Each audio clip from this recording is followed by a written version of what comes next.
Okay guys, so let me teach you eco. So this is session 1 of macro 2. So let's continue. So session 1. So first of all, what are we learning in all of this eco right now in macro 2? In macro 2, we're diving in the pool, right? We're diving in the water. We're basically going to look at our demand curves more better, and we're basically going to really emphasize or come to conclusions on why the economy gets bad and why the economy gets worse. Like when we see the economy is bad, we need to know what causes bad and we need to know what causes good. So now we're going to look at the different explanations for this, right? Why it happens. So obviously now we know this from Econ 101, right? Our potential GDP is like aligned, right? So we have potential GDP, let's see. So if we have, okay, our graph here, potential GDP, is that right? Our potential GDP is a red straight line. It's what's healthy, it's what's good. But our actual GDP fluctuates. Now, this fluctuation is not good because if the country was on just potential GDP, it's good. We're celebrating. We're happy. We're very happy. But because now, see, on top of here, I mean, you might argue that on top of here it's good, which is good. You're more than your potential. But the problem is, if you're too high up, you know there's going to be inflation, bad things are going to happen, and then the economy will crash down. So all this up, down is because of something that is happening. And that is why in this chapter or this whole macro 2, we're going to learn about those things, right?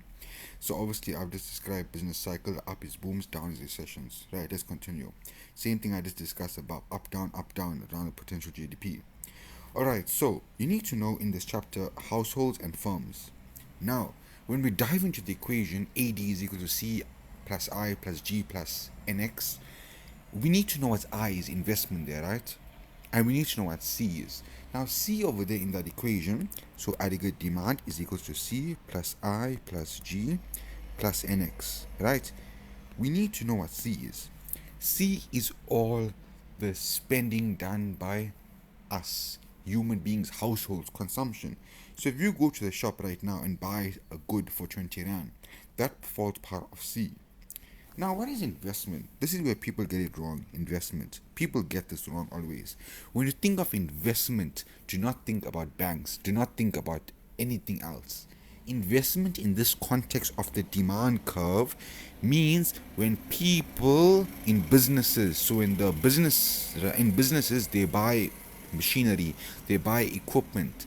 So that's investment. When businesses buy machinery and equipment, that's investment. Done deal. Don't say investment is got to do with the banks and all that. No, this investment is different.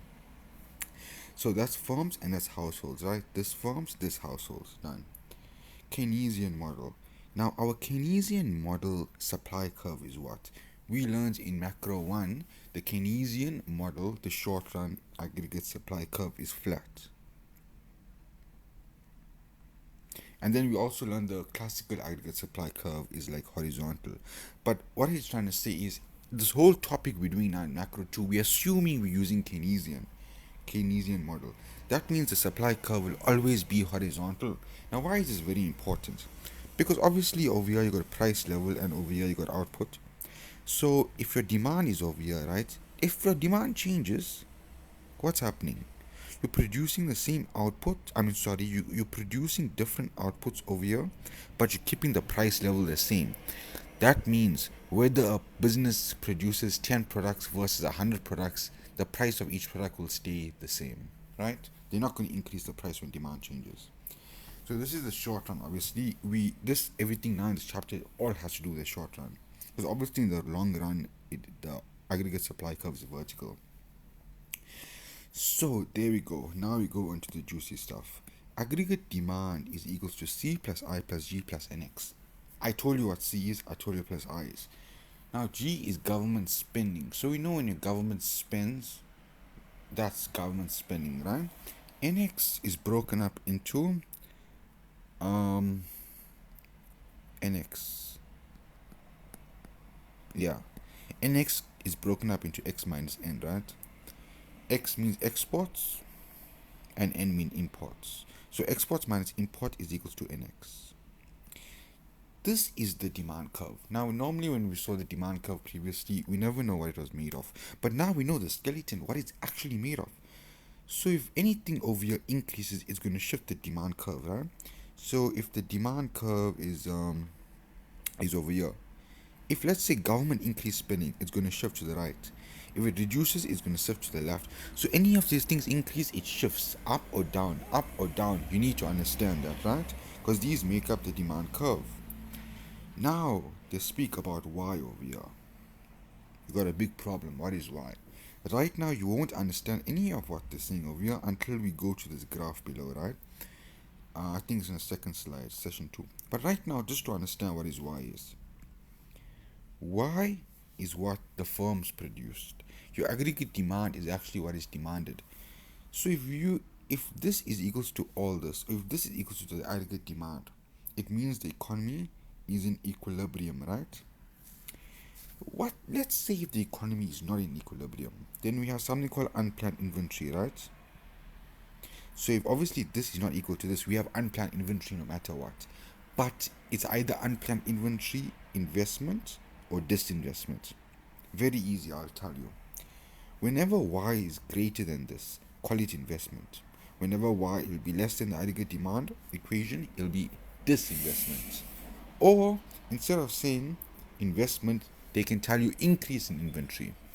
If they tell you disinvestment, it's decrease in inventory. They mostly tell you that, by the way, increase in inventory or decrease in inventory. So whenever they tell you increase in inventory, y is greater than this equation. Why, you might ask? Y is the firm's production. So let's say the firm's production is 100 and your aggregate demand is 80. You tell me, where will this fall under? Increase in inventory or decrease in inventory? Well, I told you, increase in inventory is this investment. So you got an increase of inventory of 20. Now, how does this make sense? What are we doing? Okay, picture a big business, right? Picture big businesses and their customers, right? The business produces, the firm produces the output, the business, the output. This is the output, right? They produce 100 products in the business. So if you picture a business, picture a shelf. 100 products. What products? Let's say 100 DDs. So there's 100 DDs over there, right? Sitting on the shelf. Then aggregate demand is all the customers. So if 80 people go there and buy 1 DD each, 80 DDs are sold. So there's 20 remaining. That is why it's an increase in inventory. You thought you're going to sell all the DDs. That is why now, when it's not equal to this, you have unplanned inventory. Because you either have too much inventory or you have too less inventory. So when y is greater than this, it means you still have some inventory remaining in your shop that was not sold. Now, obviously, this refers to the whole economy. So in the whole economy, when the firms produce a products and let's say aggregate demand is less than that, that means the aggregate demand is actually less. So we still have inventory left in our business. Increased inventories. Makes sense, right? Now we can do the opposite. So let's do the opposite now. Let's put 80 and 100. Now what do you think will happen here? The firm produces 80 DDs, but then aggregate demand was only 100 DDs. So something is wrong over here. You couldn't supply this inventory. All your inventory got sold, but you have 20 decrease in inventories. That means you actually you need more inventories to actually satisfy your customers. So that will be disinvestment, right? Now what will happen when this happens? Firms will increase their production. Why? Because there's still 20 people that want it. If this happened, increase in inventories, the other way around, what will happen? Firms will decrease their production. So all you need to remember is this. If y is greater than this, increase in inventories. What happens? Firms will reduce their production. If y is less than that, if y is less than aggregate demand, that's a decrease in inventories. Firms will increase their production. There we go. That's the only thing you need to remember. The consumption function. Now, how on earth are we going to the consumption function? So basically now we're studying each variable in this aggregate demand curves here. There we go. So now we're looking at C. So let's look at C. What is C? C, if you break it up, will be C plus CY. What is this? C naught. What is that? What is that hat C is wearing? What on earth is this hat C is wearing? Okay, not the point, but you get what I'm trying to say. What is the hat? Anytime you see a hat on any of the variables, it does not change. So it'll be like 200 forever. CY now, very interesting. What does CY means? It means consumption will be dependent on the level of income. So if your equation is C plus CY, let's say if you're, by the way, any variable that has a hat, it's autonomous. Autonomous, right? Any variable that relies on something like over here is called induced expenditure, right? Autonomous expenditure is this. So if this C is always 200 plus, now what is C over here? That's your MPC, right? MPC. So if your MPC will be 0.2. So if your income over here is 100, this equation will always, it will produce a number, right? But if this income over here was, let's say 200, will you tell, isn't that will increase the thing?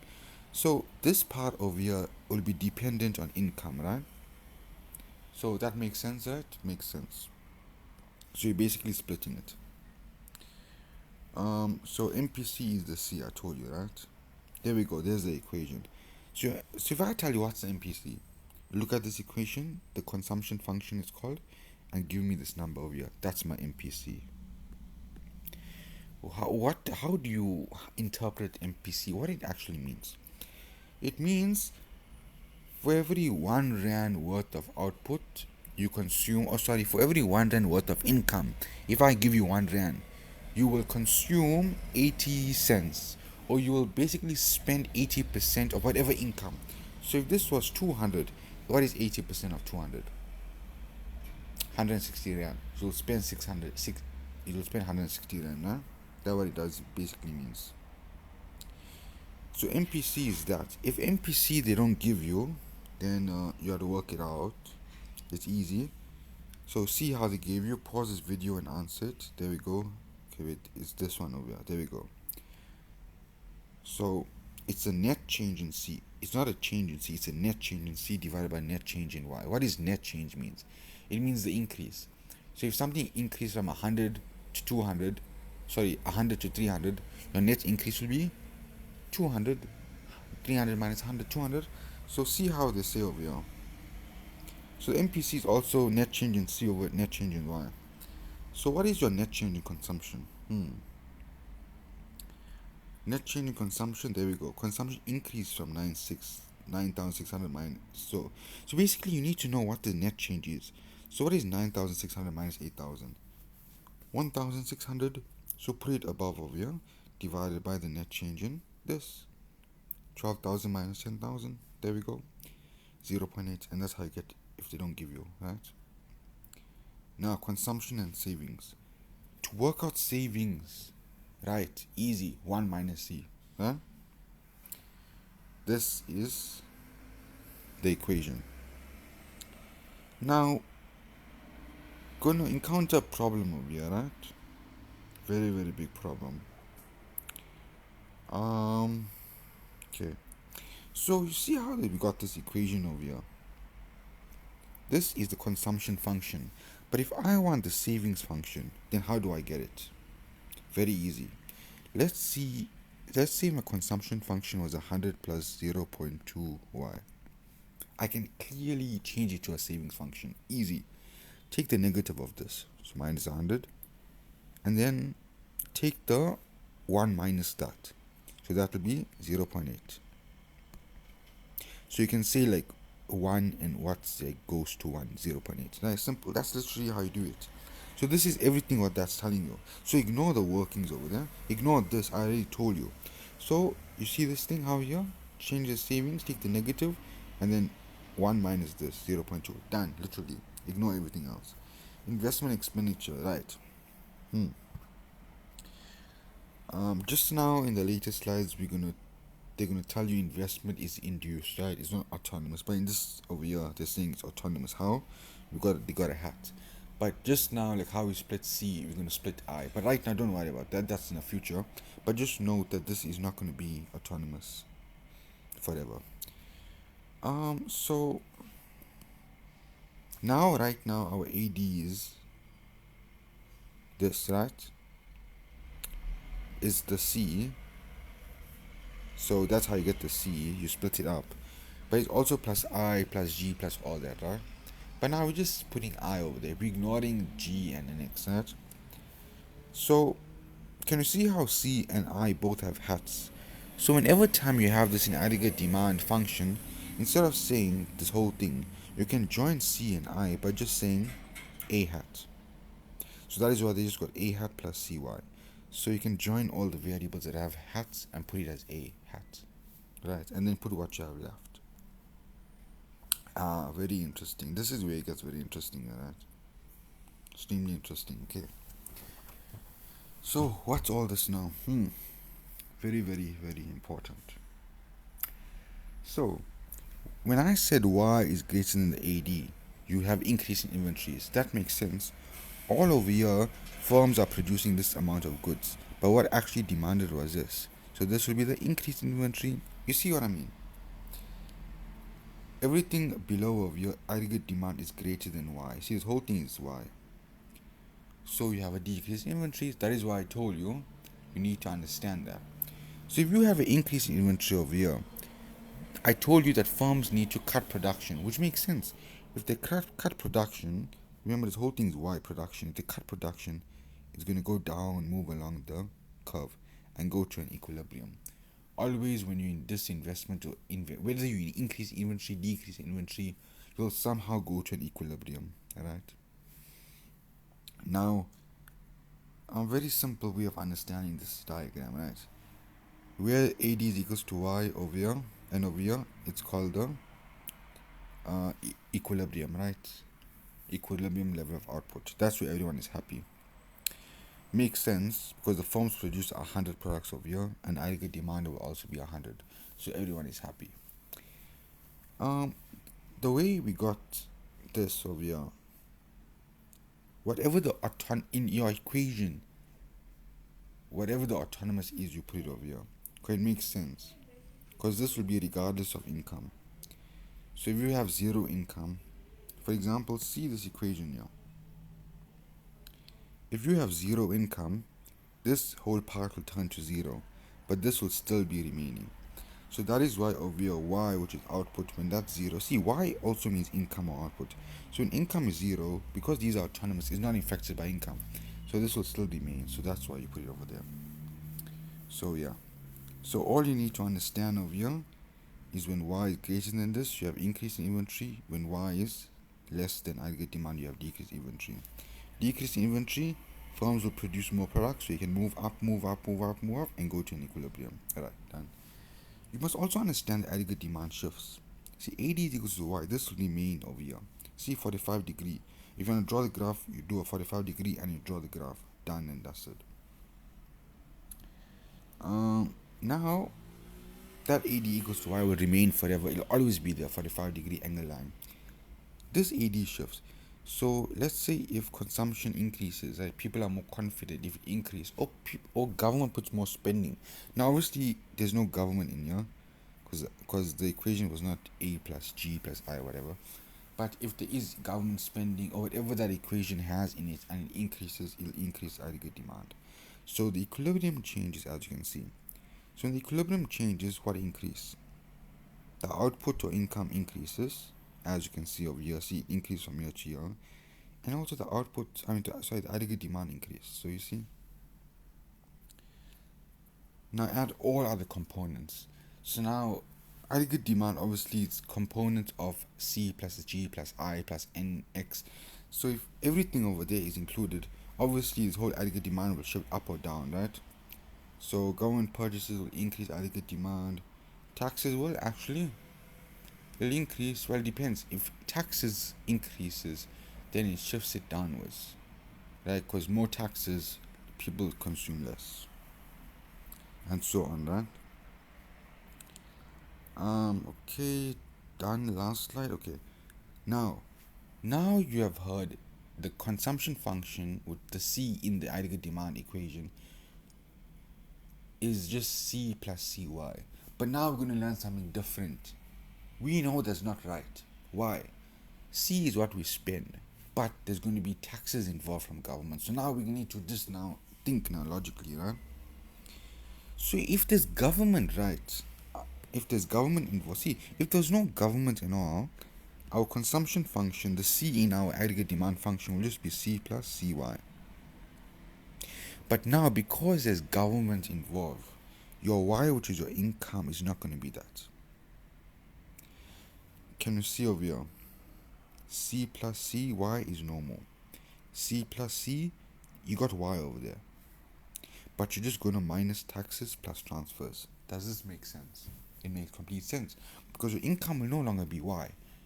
Government is going to come and take money from you, so minus taxes, but they also might give you money, benefits, whatever. Those are transfers. So that's how you get the Y over here, you see? Before it was just Y, but this now Y changes to this, because obviously you need to encounter that, right? So now whenever you think of the consumption function, your aggregate demand function, C plus G plus I plus NX, you must break down the C into this component here. Can you see what I'm trying to say? So in summary, in this video, C will be broken down to this. So you must just keep that in mind, right? The way they got this was very simple. Look, it's not hard. It's just maths. But my advice to you is just ignore this part and just memorize that. Because this and this is the same. Whether you substitute whatever my numbers in, you'll get the same answer, because these and these are the same. They just took out CY from here. Because when you multiply CY, C times, because multiplying everything in the brackets,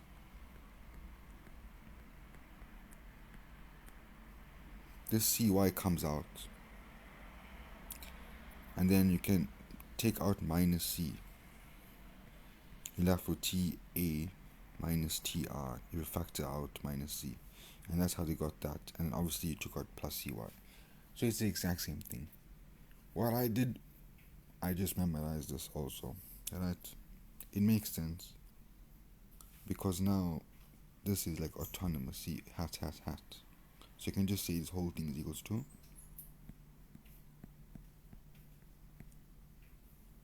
perfect.